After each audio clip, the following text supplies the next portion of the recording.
The United States is in trouble. I have all the details and what you need to know right here in the video, so let's get right into it. Alright, just like I've said so many times in recent videos, we need to watch everything very, very closely right now because information is changing very rapidly. Well, in this video, I want to discuss some new reports that just hit the wire and what this means for all of us. So let's get right into it.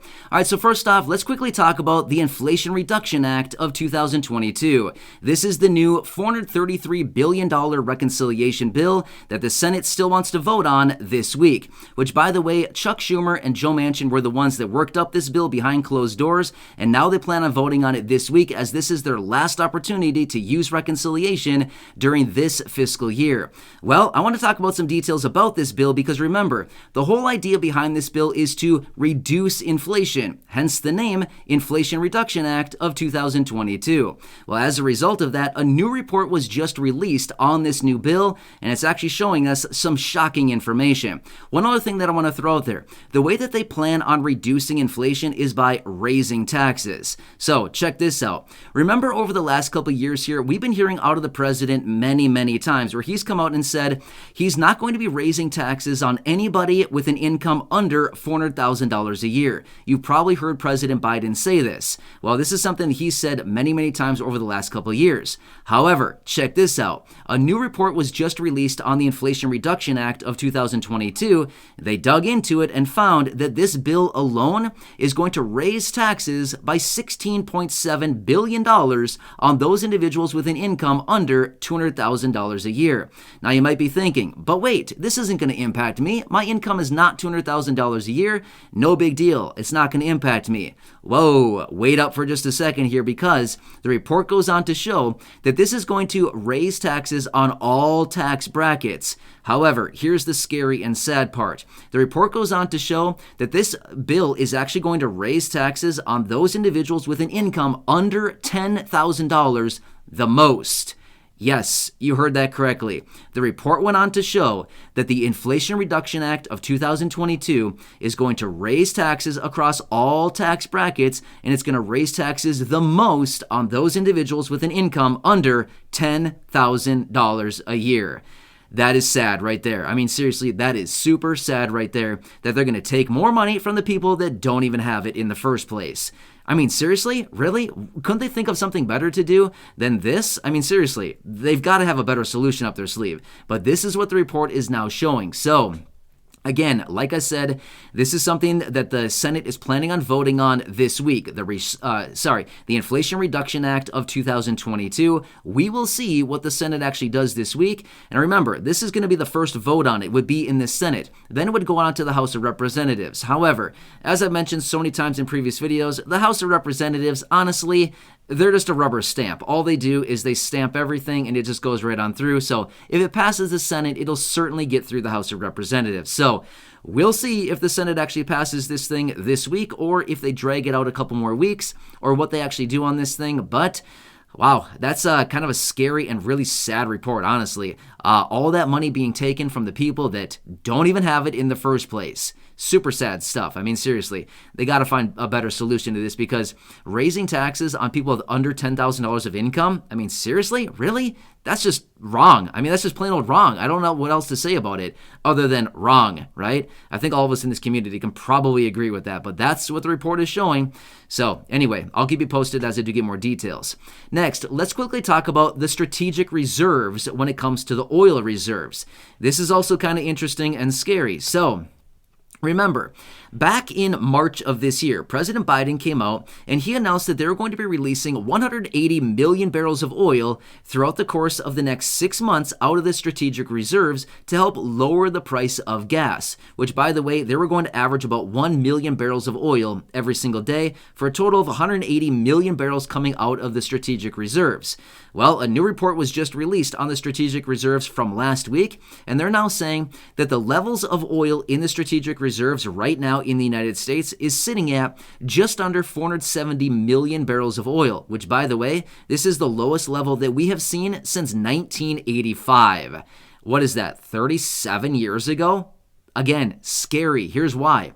Yes, gas prices are very high right now, but drawing this much oil out of the strategic reserves is kind of putting us in a pretty precarious situation, because here's why. These reserves are set aside for in the event of a major crisis coming into the United States. Well, we've already short stacked ourselves so much that the reserves are sitting at about 470 million barrels of oil right now. Again, the lowest levels we've seen since 1985, 37 years ago. Well, what happens if we actually deal with a real crisis in this country right now? Don't get me wrong. High gas prices are unpleasant. They're not a good thing to do, but not a good thing to deal with, but certainly not like the biggest crisis in the world. If we actually dealt with a major crisis here in the United States, we could be dealing with a major, major problem on our hands, because we're going to draw that oil down in no time at all, right? So this is kind of a scary situation as well, because that is very, very important, which, by the way, we use oil for a lot of things, right? We might think, oh, we just use oil for driving our cars. Who cares? We won't drive anymore. Oh no, we use oil for tons of stuff. Plastics, I mean, literally, the list goes on and on and on. In fact, I actually produced a video, I don't know, maybe 2 months ago, maybe a little bit longer than that, where I talked about all of these different products. I mean, the list is like super long, like 100 different products on this list that are made out of oil. So it's very, very important. It is something that we use a lot in a lot of everyday products. So very important stuff. Even things like lotion. There's oil in lotion, apparently, according to this list that I was talking about. So, I mean, seriously, general things like that. Toothpaste rolls and stuff like that, or toothpaste containers, stuff like this. I mean, seriously, it is in a lot of different products. So, oil is very, very important to all of us, which, by the way, the report also went on to say that right now they're averaging about 880,000 barrels of oil every single day that's being released from the reserves. Now, this has been the average since May of this year, 880,000 barrels. So they're actually releasing about 120,000 barrels less than what they were actually intending, because they were going to be averaging about 1 million barrels of oil a day, and they're actually doing 880,000. So anyway, I thought that report was very interesting, because who knows, with everything going on right now, I mean, seriously, we've got some major, major issues potentially on our hands here. That's, kind of things that are happening right now. So we certainly want to keep some of that oil at our reserve, or in our reserves, for in the event of a kind of a major catastrophe that may actually hit. So hopefully that'll never happen, but that's, again, why we have it, reserves. That's the whole point that we have it, is in the event something, comes in and we need to draw on it for a long time. So that's another report that I found for you. Next, let's quickly talk about another report. Now, yesterday I was out in a separate video, and I was talking about how credit card debt has now reached $890 billion and was up yet again 13% year over year. Now, I talked about that in a video yesterday. However, let me share with you another report as well.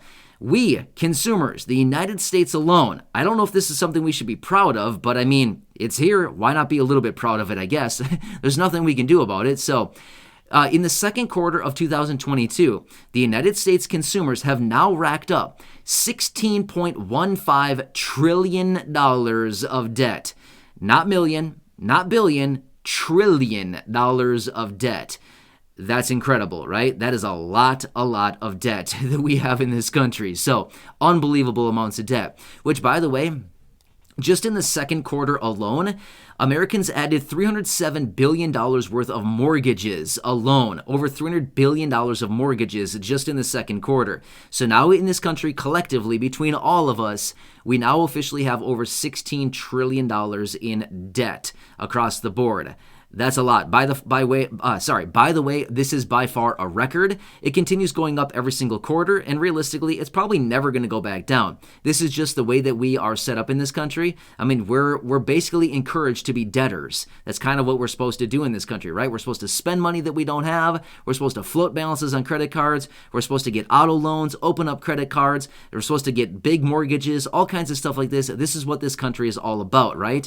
And again, not saying that I agree with all that, but I'm just simply saying that is the bill of goods that has been sold to us right here in this country, is borrow money, spend money that we don't have. You know what I mean? So again, the likelihood of this debt actually coming down is probably very unlikely. It's probably just going to continue moving higher and higher every single quarter, just because we're going to continue to take on more debt as consumers continue to buy more vehicles, more homes, open more credit cards, and spend more money, things like this. Again, that debt bill is just going to continue to get bigger and bigger and bigger. So that's an incredible number, right? So, which, by the way, the debt of the consumer increased by 2% just in the second quarter alone. Now, you might be thinking, but why do we really care? 2%? That doesn't sound like much.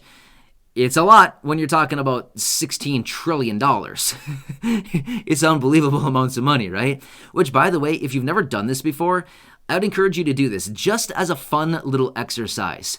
If you want to write out and see what 16 trillion actually looks like, write out the number 16 and follow it by 12 zeros. That's what 16 trillion is. So there's 4 commas, right? So 16, comma, 000, and keep going with 12 zeros. So anyway, it'll keep you busy. Now look at that number for just a second here.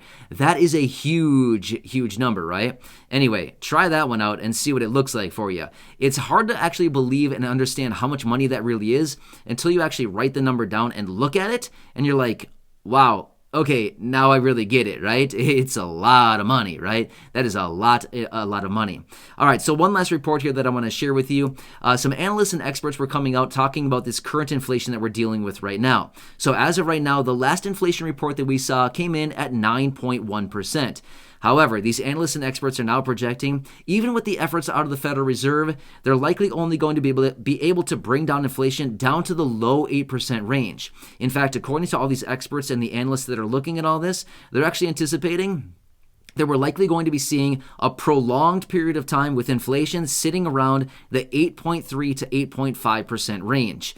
So that's not that far down from where we currently are right now. It's anywhere between about 0.6% and about 0.8% from the last inflation reading that we just saw just a few weeks ago. So it's not really that much lower from where we currently are sitting right now. And they're projecting that we're likely going to see a very long, prolonged period of time, as in several months, month after month after month, of increased inflation still sitting around, again, the range of about 8.3 to 8.5%. That's what they're projecting going forward according to their models and everything that they're looking at. That's what they are projecting. So again, even if this inflation does come down, it looks like we're going to be sitting at a very elevated rate for a very long time, which, by the way, the benchmark out of the Federal Reserve is generally 2 to 2.5%. Sometimes it's about 3%. So anyway, the Federal Reserve generally works toward an inflation rate of about 2 to 3% on any given year or month or quarter, things like this. So considering that we're going to be sitting at about 8, just call it 8 to 8.5% range for all this prolonged period of time, according to these analysts and experts, that's going to be about 6%, 5 to 6% above where the Federal Reserve generally wants inflation to be. Not a pretty picture, right? That just means inflation will continue on. That means prices will continue to rise. That means that we're going to be paying more and more for the same old things that we buy every single day. So remember earlier at the beginning of this year, I don't know, it was early at the beginning of this year, maybe January, February time, I was saying a bunch of times in different videos, I was saying, if you have any extra money right now, go out and feel free to buy a few things that you can put on your pantry shelf, maybe some canned goods, maybe some pastas, things like this that are not going to go bad in the next week or next month or next 3 months, things like this. I said this at the beginning of the year. I said if there was any chance that you have a little bit of extra money right now, I'd advise you, pick up a few extra things because you'll be happy at some point in the future. Well, would you be happy these days? I'm pretty sure you would be because prices have gone up a lot on everything, and food prices alone are up almost 11% just in the last year alone. 10.8% is where food prices are according to the latest reports. So, wow, seriously. If this doesn't spell out a really disastrous situation playing out right here in front of our very eyes, I honestly don't know what is, right? And again, all of this is such a big, moving, kind of oscillating situation that we're dealing with right now. It's going to be a big, big situation when all of this comes home to roost, right? It is not going to be a pretty picture. Yes, we might be able to look at the situation and say, oh no, the economy's fine, the economic situation's fine. Yeah, it's fine for now, but how long can it sustain? That's the real question. And when things hit the fan, it's going to get ugly, right? So you'd imagine, right? When stuff hits the fan, it probably gets pretty ugly pretty fast, right? Anyway, we'll leave it there for now because there's no need to dig into that any deeper. So anyway, thanks so much for watching this. I really do appreciate it. Please make sure to subscribe down below if you haven't done so yet. Share the video with your friends, family, social media, and go back and check out some of the other thousands and thousands of videos right here on the channel. Thanks again. I really do appreciate you. Enjoy your day, and I'll catch you again later in the next video.